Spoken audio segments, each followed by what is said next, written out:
Hey, what's going on? I'm Just Soul. In today's video, I'm going to be talking about what I just talked about for 16 minutes that I had to get rid of because the audio didn't record. If you do enjoy the video, make sure to like and comment. If you want to see more of my content, you subscribe. And with that, let's hop right in. Again. So, the live stream came out for Renegades. And honestly, it was pretty good. I had, honestly, fairly low expectations due to how horrendous Asher and Iron was. And they did a pretty good job of making me care.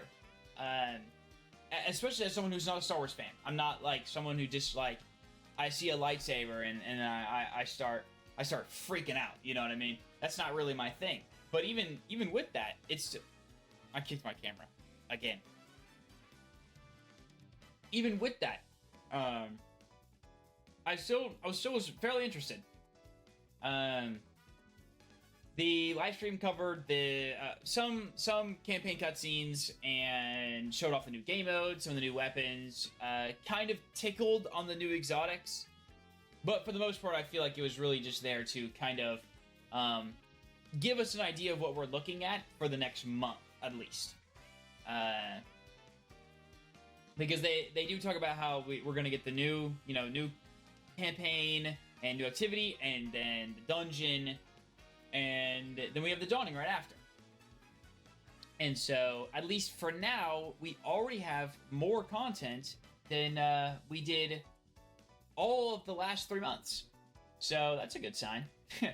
Hopefully, at least they can continue to carry this weight and not have the back 2 months of the season have absolutely nothing in them. And so, we'll have to see. In terms of the new game mode, I'm looking forward to it. I like the reimagining of the zones. As someone who is not a fan of Europa, I hope that whatever they've done to it will make me care. But Europa is kind of just an L location. It's just boring and bland and just white. And so there's not too much you can do to Europa to make me like looking at it. So we'll kind of just see. Mars and what I think is the Throne World, they look great.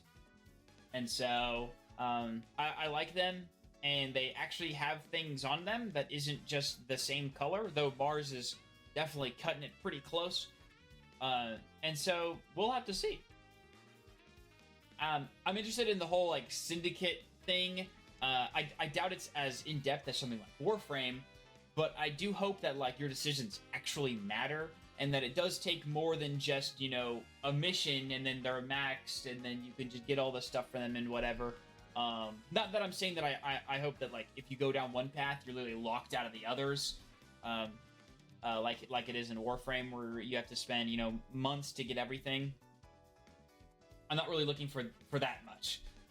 The invasions could potentially be a very interesting part of the Helldivers game mode. As long as people participate in it, and as long as it is rewarding. Because if all they do is make it to where, if you turn on the invader thing, then you'll have a chance of an extra, like, tier 5 maybe. I'm good. Same with the invader. The invader's rewards seem more of like a currency thing that you use to exchange for what you want to buy. And so, though at least like from the footage, dude, invaders look like they're at a terrible disadvantage, which is so weird because that's such a difference from like Gambit. At least Gambit from when I last played, which was like 4 years ago. And so, though to be fair, I think that he played it terribly. I feel like as the invader, it's more important for you to kind of make space. And I feel like you're just going to drop pod in heavy and then shoot rockets. Just like Gambit in Forsaken. And so that's probably what's going to happen. I think that was kind of a bad representation of what it's like to invade. But who knows? Like I said, I just hope that it actually matters and people actually interact with that part of it. Because if not, then you're just playing Helldivers. But not Helldivers. So, we'll see. The new guns, I'm interested to see the balance of them, because you have the high the high damage and like high heat rate versus the low damage and low heat rate. I'm worried that the high damage ones will just be better. You know what I mean? Because it's not like you have to. It's not like if the weapon overheats, the gun's just done. There's this whole like perfect venting and everything. And also, it's not like you're sitting there holding the trigger down indefinitely. You know, there are times where enemies aren't just infinitely spawning, and you have abilities to deal with them when your gun's out of ammo. And so, it just kind of seems like the high damage, high heat rate ones are just going to be better. That being said, weapons that are more on the faster rate of fire end typically do perform better. You know, things like 900 SMGs, 720 autos, 180 hand cannons. And so it'll be interesting to see which of the two is actually better. Or maybe they're both good. And so that's kind of like best in slot, right? Is they're both good and both viable. And so that's kind of what you can hope for. So they discussed a little bit about some of the weapons and some of the ability changes in more detail, especially the Sentinel one. Because as someone who loves playing Sentinel, I love playing Sentinel in PvE. It just kind of is on the weaker end due to it being essentially just a weaker support than that of Welllock. And so, with their rework to Sentinel and their buffs to Shield Throw and to Second Chance and Ursa, which I think happened earlier, I think Sentinel might actually be good. Which hasn't been the case for quite a long time. I'd say probably since GMs were first introduced and everyone had to run an Ursa Titan or you got one shot. And so I think Ursa might actually have a place in the game, which will be pretty cool. I really want to play Sentinel, you know? Titan is kind of this weird spot for me because, because Prismatic.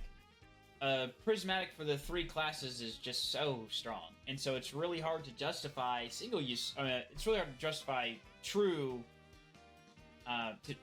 It's really hard to justify using true subclasses without things like, you know, adding the bolt charge aspect to Arc Titan, and things similar to that. And so I really hope that these new exotics and these buffs to supers that are not on Prismatic will really help push running them. Because I'm 90, okay? I'm 90, I got 15 kids, I work 50-hour days, it's 9 days a week. And so I like old school, I like my true subclasses, I hate Prismatic. And so any excuse to run a true subclass, I'm all for it. And so, but that's just me. I know that I'm like definitely the minority now, where everyone just loves abilities and all that sort of stuff. But I miss when the looter shooter was a shooter. But it is what it is. But yeah, I am trying to prep for Renegades. The worst part about it, realistically speaking, is going to be going into it and you're getting like tier 2s. And, you know, the grind is still there and it's awful. And so me personally, I am trying to at least hit like, I think 500 is when you're like guaranteed 5s or something. And so I do want to get to that point. And so I have been grinding for the past 2 days. And dude, I gotta tell you, Reclaim is like the worst thing ever to ever happen. This game mode is so unbelievably bad. And so I really hope the Helldivers game mode is not like this. This shit is so boring. It's so shit. But I've been grinding. I'm like 42, I think, on the battle pass. I think I can hit 110. Because I still have like all my seasonal challenges and everything, and so I think I can get 110 genuinely. Because unfortunately, what sucks is I think the cosmetics in the battle pass actually all look really, really good. Especially the helmets, other than the Warlock one, like the PS5 one that looks stupid. But like the 110 helmet actually looks super clean. And so I like to get my hands on that. Because I mean, dude, I haven't not maxed out a battle pass since Season of the Dawn. And so I've done a pretty good job of being a no-life on Destiny. So I'd hate to break that streak.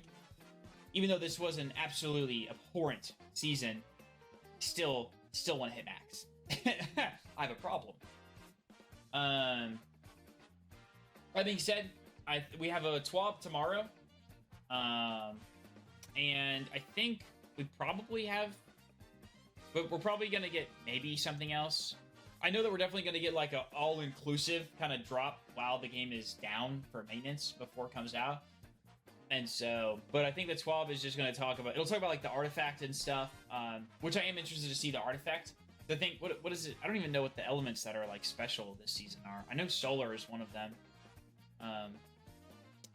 But well, I guess these 2 seasons because of how their artifact works. But I think we could be looking at some dark stuff. I think it might be like Strand, Stasis, and Void maybe. Just with like how many Void buffs. I'd really like to see Void. Just so that I can kind of like play the new like Sentinel, new Void Walker. With some, you know, artifacts making it even better. But unfortunately, it looks like PvP is still absolutely bricked. They are nerfing smokes, and so that's good, but that's kind of it. So, which is oh, they're also nerfing glaives with Banner of War. So, I guess we're working on it. We're getting there. That's all I've really got. We got the TWAB tomorrow, and so I'll talk about that when that comes out. With that being said, that's all I've got. I hope you enjoyed. If you did, make sure to like and comment. If you want to see more of my content, you subscribe. I'm just Soul, and I'll catch you guys in the next one. And hopefully, the audio actually recorded.